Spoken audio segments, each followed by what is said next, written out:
শিক্ষার্থী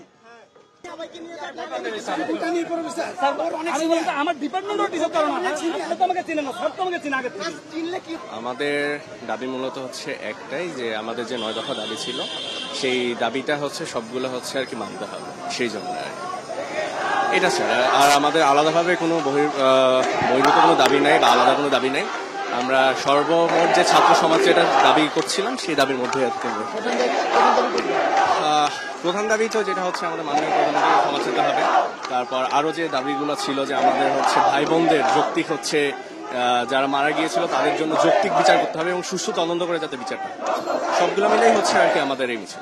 আমরা আমাদের 9 দফা দাবি জানেন, আমাদের কর্মসূচিতে আমাদের শহীদদের আমরা জানি যে আমরা গত 5 তারিখ থেকে 1 তারিখ থেকে মূলত ঢাকা সেন্ট্রাল লাইব্রেরি থেকে আমাদের সেই কর্মসূচি দিয়ে আমাদের কোটা আন্দোলনের যে বৈষম্য বিরোধী আন্দোলনের ব্যানারে যে আন্দোলনটি শুরু হয়েছিল সেটা আমরা গত 13 তারিখ পর্যন্ত খুব স্বাভাবিকভাবে আমরা আমাদের কার্যক্রম চালিয়ে গেছিলাম।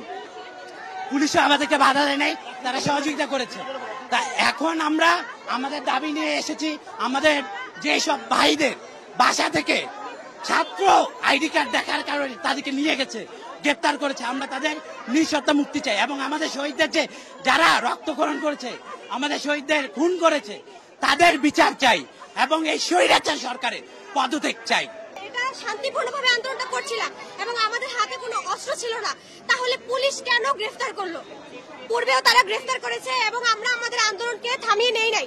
যারা সমন্বয়ক ছিল তাদেরকে জিম্মি করে, তাদেরকে ভয় দেখিয়ে আটক করে তারা হচ্ছে আন্দোলনকে প্রত্যাহার করার দাবি জানিয়েছে, কিন্তু আমরা আন্দোলন এখনো প্রত্যাহার করি নাই এবং সেই দাবি নিয়ে যাদেরকে গ্রেফতার করা হয়েছে তাদেরকে মুক্ত করার জন্য আমরা এখানে আজকে দাঁড়িয়েছি, কিন্তু তারপরে পুলিশ আমাদেরকে শান্তিপূর্ণভাবে আন্দোলন করতে দিচ্ছে।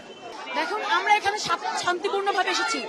আপনারা যেটা থাকেন আমাদের আন্দোলনের মূল কারণটা আপনারা জানেন, যেহেতু আপনারা জানেন সেই অর্থে বলবো, আমরা এখানে সাধারণ যত স্টুডেন্ট দেখছেন এই স্টুডেন্টরা কেউ কোনো খারাপ অধিকারের জন্য কোনো প্রতিবাদের জন্য আসে নাই, কিন্তু এখানে আমাদের সকালবেলা আজকে আমরা এখানে অবস্থান করেছি 12টার দিকে, আমাদের কর্মসূচি হওয়ার কথা ছিল 12টার দিকে।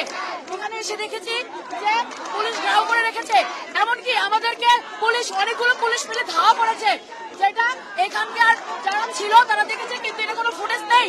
তারা ধাওয়া করেছে এবং তারা যাদেরকে পেরেছে, যেসব স্টুডেন্টদেরকে পেরেছে তারা তাদের ভিতরে আটকে রেখেছে, তাদেরকে গ্রেফতার করেছে। কোন অধিকারে? এই রাষ্ট্র কি এই অধিকার দিয়েছে? কোনো কারণ ছাড়া, হাতে বোমা বারুদ ছাড়া, হাতে কোনো অস্ত্র ছাড়া কোন স্টুডেন্টদেরকে অন্যায় ভাবে এভাবে গ্রেফতার করার আইন কি বাংলাদেশের কোনো আইনে আছে কিনা আমার জানা নেই। আমার জানা নেই বাংলাদেশের গণপ্রজাতন্ত্রী বাংলাদেশ আজকে কোথায় যে দাঁড়িয়েছে, কেন আজকে বাংলাদেশের বাহিরের রাষ্ট্র বাংলাদেশকে নিয়ে আলোচনা করবে? কয়টা দেশে বাংলাদেশের মতন অন্য দেশের কথা নিয়ে বাংলাদেশ আলোচনা করা হয়, কিন্তু বাংলাদেশের যে কোনো ফুটেজ বাহিরে চলে যায় এবং বাহিরে যে এটা যে পরিমাণে ভাইরাল হয়ে যায়, বাংলাদেশে এটা হয় না।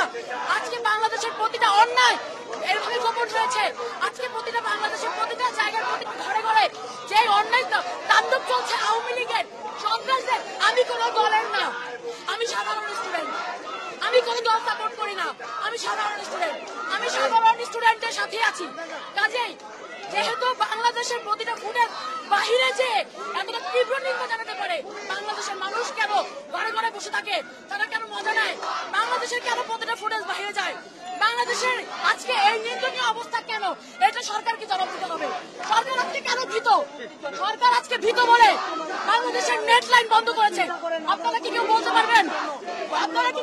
পারবেন যে বাংলাদেশের এরকম অবস্থা 1900 যখন আমাদের দেশে যখন যুদ্ধ হয়েছে সেই সময় এমন অবস্থা হয়নি? বাংলাদেশের নেট লাইন